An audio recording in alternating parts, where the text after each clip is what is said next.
बचपन में मम्मी क्या करती थी? हमें सुबह उठाने को, दूध पिलाने को, स्कूल ले जाने को, क्लास में फर्स्ट आने को।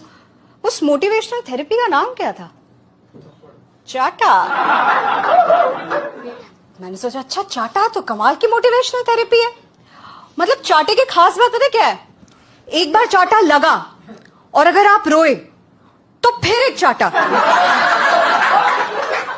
चाटा लगा और नहीं रोए फिर एक चाटा। अगर बिना चाटा लगे रो रहे हो तो फिर एक चाटा।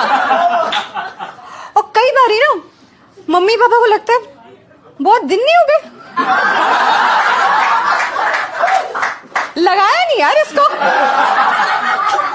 फिर एक चाटा। चाटा इज मम्मी पापा का mutual fund that multiplies the moment it is invested. बचपन